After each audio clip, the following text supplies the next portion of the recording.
semuanya, perkenalkan nama saya Umi Zahra Handayani dari Prodi Sarjana Terapan Jurusan Gizi dan Diet Etika. Pada kali ini saya akan menjelaskan mengenai nilai pemusatan dan nilai variabilitas.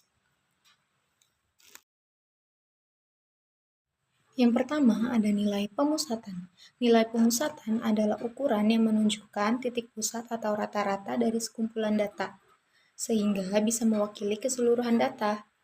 Dengan kata lain, nilai ini menjelaskan di mana data cenderung berkumpul. Terdapat beberapa jenis nilai pemusatan. Pertama, ukuran sampel. Ukuran sampel adalah banyaknya data atau jumlah individu yang digunakan dalam penelitian. Misalnya, jika kita meneliti 30 siswa tentang tinggi badan, maka ukuran sampelnya adalah 30. Semakin besar ukuran sampel, semakin akurat hasilnya, menggambarkan populasi.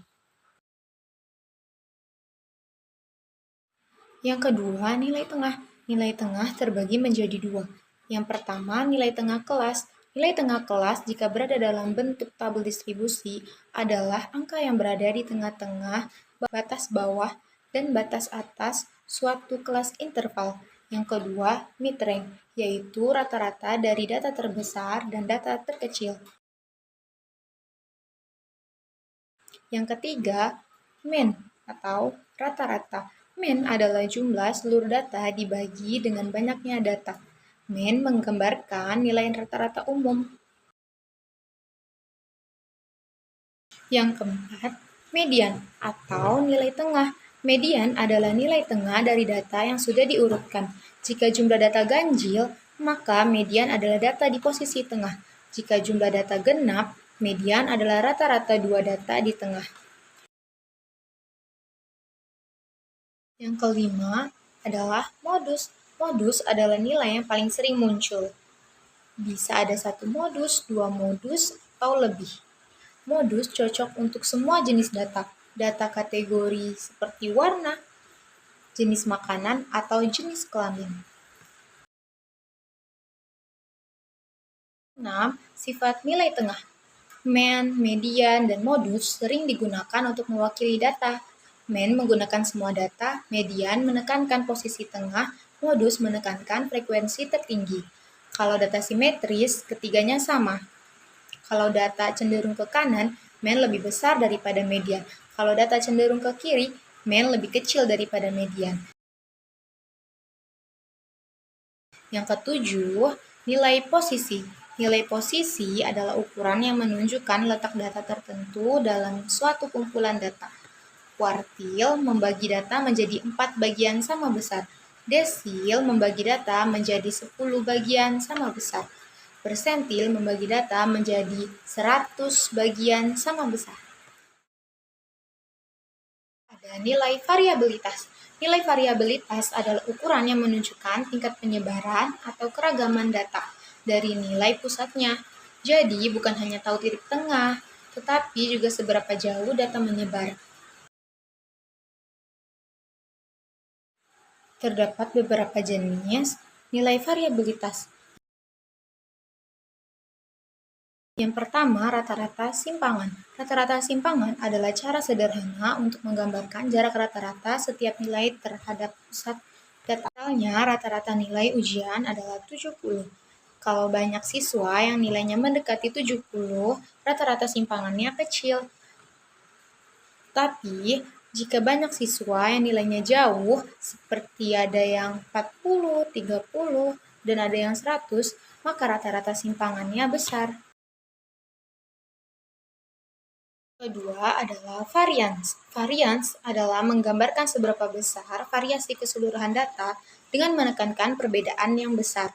Artinya, jika terdapat nilai-nilai yang jauh dari pusat, varians akan menjadi sangat besar karena ukuran ini memberi bobot lebih pada penyimpangan besar.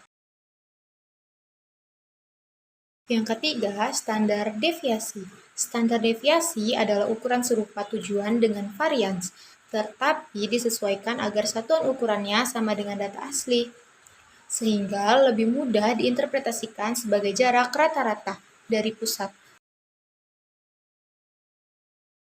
Yang keempat, rank semi antar kuartil atau EQR. EQR adalah ukuran variabilitas yang hanya melihat 50% dari data di bagian tengah. Jadi, mengabaikan nilai yang terlalu kecil atau terlalu besar. EQR cocok dipakai kalau data memiliki nilai ekstrim karena ukuran ini lebih stabil. Contohnya, kalau nilai siswa kebanyakan antara 65-80, tapi ada satu siswa dapat nilai 20, maka range biasa 100-20 terlalu besar. Tapi kalau pakai EQR, kita hanya fokus pada bagian tengah, yaitu 65-80, sehingga hasilnya lebih mewakili kebanyakan siswa. Kelima, Decil Ranger. Decil Rank mirip dengan EQR, tetapi menggunakan pembagian data menjadi 10 bagian. Rank ini membandingkan nilai pada desil ke-1 atau 10% terbawah dengan desil ke-9 atau 10% teratas. Dengan begitu, kita bisa tahu seberapa besar sebaran 80% data utama tanpa terganggu nilai-nilai ekstrim di ujung. Contohnya, pada nilai ujian, jika sebagian besar siswa mendapat nilai antara 60-85, itulah yang terlihat pada decile range, meskipun ada satu siswa dengan nilai 20 atau 100. 6. Kurtosis. Kurtosis menggambarkan bentuk distribusi data dari sisi keruncingan puncaknya. Kalau data banyak berkumpul di tengah dan hanya sedikit yang jauh, puncaknya runcing. Kalau data menyebar lebih merata, puncaknya datar. Kalau normal atau seimbang, bentuknya seperti lonceng. Contohnya, nilai ujian yang hampir siswanya dapat nilai 70, puncaknya tajam. Sedangkan nilai ujian dengan sebaran rata ada banyak yang rendah dan banyak yang tinggi, puncaknya datar. Yang ketujuh, koefisien kurtosis persentil. Koefisien kurtosis persentil adalah cara lain untuk mengukur keruncingan distribusi dengan menggunakan persentil atau nilai posisi. Dengan cara ini, kita membandingkan penyebaran data di bagian tengah, misalnya 50% tengah, dengan penyebaran data di bagian luar, misalnya 80%. Karena menggunakan persentil, ukuran ini lebih tahan terhadap data ekstrim dibanding kurtosis biasa. Sederhananya, koefisien ini menjawab apakah data lebih menumpuk di tengah atau justru lebih menyebar ke samping. Yang kedelapan adalah skewness. Skewness menunjukkan apakah distribusi data simetris atau condong ke salah satu sisi. Skewness terbagi menjadi 3. Yang pertama, skewness positif atau menceng atau condong ke kanan, yaitu data mayoritas rendah, tapi ada beberapa nilai yang sangat tinggi. Contohnya, penghasilan masyarakat, banyak yang berpenghasilan rendah, sedikit yang sangat kaya. Yang kedua, skewness negatif atau menceng lebih condong ke sebelah kiri. Data mayoritas tinggi, tapi ada beberapa nilai yang sangat rendah. Contohnya, nilai ujian di mana hampir semua siswa nilainya bagus, tapi ada 1-2 siswa nilainya sangat rendah. Yang ketiga, skewness 0.